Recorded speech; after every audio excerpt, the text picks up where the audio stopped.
Hello everyone, स्वागत है आप सभी का टॉपर्स टाइम चैनल में।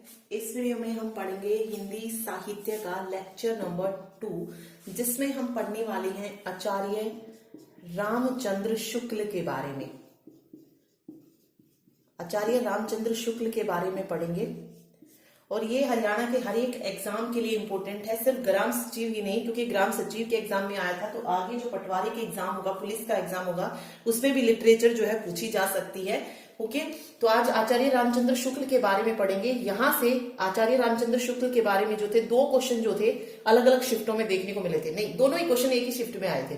ठीक है, 10 तारीख को जो मॉर्निंग में पेपर हुआ था उसमें जो था रामचंद्र शुक्ल से रिलेटेड क्वेश्चन पूछा गया था। ओके, इसके अलावा जो बच्चे हरियाणा एग्जाम की तैयारी कर रहे हैं, एचएससी के किसी भी एग्जाम की तैयारी कर रहे हैं, अगर उसके लिए मॉक टेस्ट खरीदना चाहते हैं तो परीक्षा ऐप से खरीद सकते हैं। उन मॉक टेस्ट को खरीदने के लिए आप हमारा टॉपर्स 50 कोड यूज कर सकते हैं। अगर कोड को यूज करेंगे तो आपको 50% का ऑफ इस पे मिल जाएगा, जितने भी मॉक टेस्ट है उन सभी पे। ओके, तो चलिए शुरू करते हैं हम आचार्य रामचंद्र शुक्ल के बारे में। देखिए, लेक्चर 1 जो हमने पढ़ा था उसमें से भी एक क्वेश्चन पूछा गया था जो मैंने बताया नहीं आपको, शायद मैं भूल गई। देखिए क्वेश्चन क्या था कि किसे आधुनिक हिंदी साहित्य का निर्माता कहा जाता है। आधुनिक हिंदी साहित्य का निर्माता कहा जाता है, किसको कहा जाता है बताया था मैंने। तो ये कहा जाता है भारतेंदु हरीशचंद्र को, भारतेंदु हरीशचंद्र को। और आधुनिक काल को रामचंद्र शुक्ल ने क्या कहा था? गद्य काल कहा था। क्या कहा था? गद्य काल कहा था। तो गद्य काल से भी रिलेटेड एक क्वेश्चन था, तो वो देखेंगे। तो अभी हम पढ़ेंगे आचार्य रामचंद्र शुक्ल के बारे में। और अगर वीडियो पसंद आती है तो प्लीज वीडियो को लाइक जरूर करें। आचार्य रामचंद्र शुक्ल के बारे में पढ़ेंगे। तो देखिए, आचार्य रामचंद्र शुक्ल का जो जन्म था ये हुआ था 1884 ईस्वी में। जन्म याद रखिए, जन्म कब हुआ था? 1884 ईस्वी में। इनकी जो मृत्यु हुई थी वो 1941 में हुई थी। दिल का दौरा पड़ने से जो थी इनकी मृत्यु हो गई थी। ओके, फिर पूछा जा सकता है कि आचार्य रामचंद्र शुक्ल का जन्म कहां पर हुआ था, मतलब किस स्थान पर हुआ था। सॉरी, स्थान पूछा जा सकता है। तो उत्तर प्रदेश के बस्ती जिले के अगोना गांव में, उत्तर प्रदेश का कौन सा जिला था? बस्ती जिला था। और बस्ती जिले का अगोना गांव, ठीक है, यहां पर जो था आचार्य रामचंद्र शुक्ल का जन्म हुआ था। ठीक है, फिर क्वेश्चन आ सकता है कि इनके पिता का नाम क्या था। तो आचार्य रामचंद्र शुक्ल के पिता का नाम था पंडित चंद्रबली शुक्ल। ठीक है, ये कानून गो थे। और इनकी माता का नाम था विभाषी देवी। और इनके पिता चाहते थे कि जो आचार्य रामचंद्र शुक्ल हैं वो दफ्तर में जो है नौकरी करते हुए ना देखना चाहते थे। ऑफिस जो दफ्तर होते थे पहले उनमें जो है नौकरी करते हुए देखना चाहते थे। लेकिन आचार्य रामचंद्र शुक्ल का जो रुझान था वो हिंदी की तरफ ज्यादा था और मैथ में वो बहुत कमजोर थे। इन्होंने जो पढ़ाई की वो सिर्फ इंटरमीडिएट तक ही पढ़ाई की थी। ओके, और आरंभिक जो शिक्षा हुई आचार्य रामचंद्र शुक्ल की वो किस किस भाषा में हुई थी? उर्दू और अंग्रेजी भाषा में जो थी इनकी प्रारंभिक शिक्षा हुई थी। और बाद में जो है इन्होंने खुद से संस्कृत भी पढ़ी और साथ में एक और लैंग्वेज थी बांग्ला। ये लैंग्वेज भी जो थी इन्होंने बाद में पढ़ी थी, लेकिन इनकी जो पढ़ाई हुई थी ये उर्दू, अंग्रेजी और फारसी भाषा में हुई थी। ओके, इन्होंने कार्य कहां पर किया? तो देखिए, ये काशी हिंदू विश्वविद्यालय में जो थे प्राध्यापक रहे। ठीक है, काशी हिंदू विश्वविद्यालय में प्राध्यापक रहे और साथ ही हिंदी विभाग के अध्यक्ष भी रहे। हिंदी विभाग के अध्यक्ष भी रहे थे आचार्य रामचंद्र शुक्ल। अब क्वेश्चन जो मोस्ट इंपोर्टेंट यहां से बनता है कि आचार्य रामचंद्र शुक्ल की भाषा शैली कौन सी थी? भाषा शैली थी इनकी खड़ी बोली। ठीक है, खड़ी बोली इनकी भाषा थी। और ये एक महान आलोचक और साहित्यकार हुए हैं। ठीक है। वैज्ञानिक आलोचक भी इन्हें कहा जाता है। क्वेश्चन आया था एग्जाम में कि वैज्ञानिक आलोचक का सूत्रपात किसने किया, हिंदी में वैज्ञानिक आलोचक का सूत्रपात किसने किया। तो ये क्वेश्चन जो है पीडीएफ में अटैच कर दिए जाएंगे, जो भी क्वेश्चन पूछा गया था, ठीक है। हिंदी में वैज्ञानिक आलोचक का सूत्रपात किसने किया, तो किसने किया था, ये क्या था, आचार्य रामचंद्र शुक्ल ने। ये क्वेश्चन आया था यहां से, ठीक। और ये हम पहले ही पढ़ चुके हैं फर्स्ट लेक्चर में कि आचार्य रामचंद्र शुक्ल ने आधुनिक काल को क्या नाम दिया था, गद्य काल दिया था, ठीक है। गद्य काल जो था ये कब से आया था, मतलब गद्य काल के जो निर्माता है वो कौन है, आचार्य रामचंद्र शुक्ल ही है।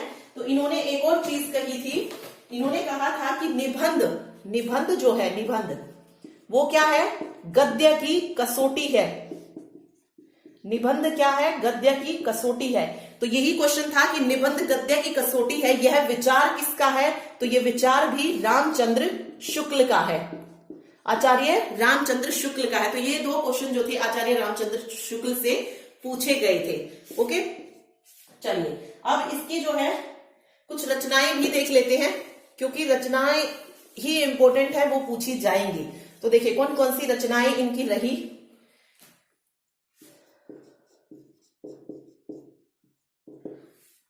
देखिए फर्स्ट जो रचना रही इनका निबंध था, निबंध या निबंध संग्रह कह सकते हैं आप।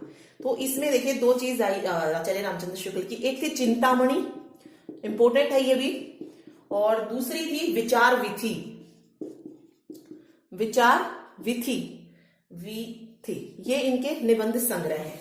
ओके, आलोचना में अगर हम देखें तो ये वैज्ञानिक आलोचना का सूत्रपात इन्होंने किया है। तो कौन कौन सी आलोचनाएं, देखिए सबसे मोस्ट इंपोर्टेंट जो है वो है हिंदी साहित्य का विकास।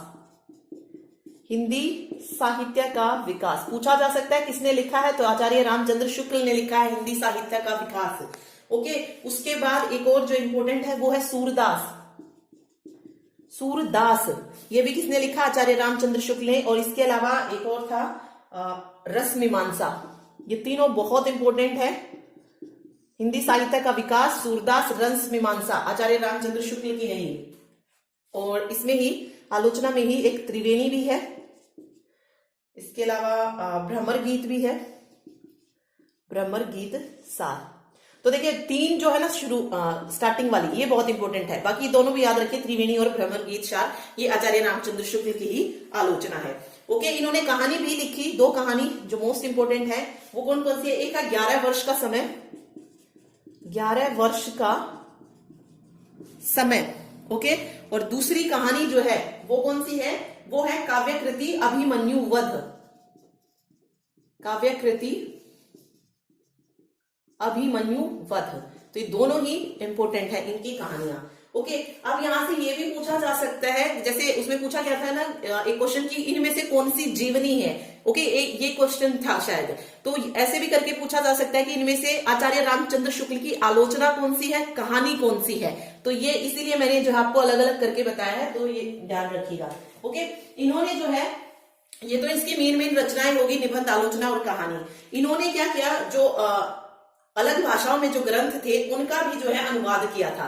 तो वो जो भाषाएं थी जिनका इन्होंने अनुवाद किया, उसमें जो मोस्ट इंपोर्टेंट है सबसे पहले वो है मैक्सनीज का भारतवर्षीय विवरण।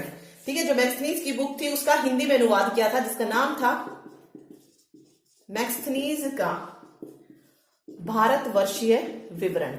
इसका जो था ये अनुवाद किया था, मतलब जो अलग ग्रंथ भाषा के ग्रंथ थे उनका अनुवाद किया था। तो ये क्या था, मैक्सनीज का भारतवर्षीय विवरण। और एक था आदर्श जीवन, जिसका इन्होंने अनुवाद किया था हिंदी भाषा में, या कल्याण का आनंद था। और एक और लास्ट जो इंपोर्टेंट है वो है बुद्ध चरित्र। इनका जो था इन्होंने दूसरी भाषा से अलग भाषा में अनुवाद किया था। ठीक है, तो ये चार वो हैं जो अनुवाद किए थे इन्होंने। तो ये था आचार्य रामचंद्र शुक्ल के बारे में जो भी इंपोर्टेंट था, इनकी रचनाएं जो थी, क्वेश्चन जो पूछे गए थे वो सारे जो है मैंने इसमें आपको कवर करवा दिए हैं। ओके, तो 1 बाय 1 जो है हम एक एक करके जो है इसी तरीके से जो है हर एक कवि लेखक जो भी है सारी चीजें हम पढ़ेंगे। बहुत सारे हैं, जैसे एग्जाम में ही आप देखेंगे तो ऑप्शन में अलग अलग आए थे, वो सारे ही कवर कर लेंगे क्योंकि वो फिर सारे ही इंपॉर्टेंट है। एक और जो इंपॉर्टेंट बनता है वो है तार सप्तक कवि, तार सप्तक की प्रथम तार सप्तक कौन से कवि थे, ठीक है, ये आया था पेपर में, तो ये भी इंपॉर्टेंट है टॉपिक, इसको भी कवर करेंगे। ठीक, और पीडीएफ के लिए मैंने आपको बताया है, ये सारे नोट्स आपको हैंड रिटन नोट्स ही मिलेंगे, ठीक है। तो अगर आप लेना चाहें तो लिंक आपको दिया गया है। इसके लिए आपको HSC क्रैश कोर्स लेना पड़ेगा जो कि 1000 रुपीज में है। और बाकी अगर आप कंप्यूटर चाहते हैं NCERT का, हिंदी हो या इंग्लिश, उसको भी आप ले सकते हैं, वो भी 1000 रुपीज में है। लेकिन अगर आप दोनों को लेंगे तो आपको 500 रुपए का जो है छूट मिल जाएगी, और ये आपको दोनों 1500 रुपए में मिल जाएंगे।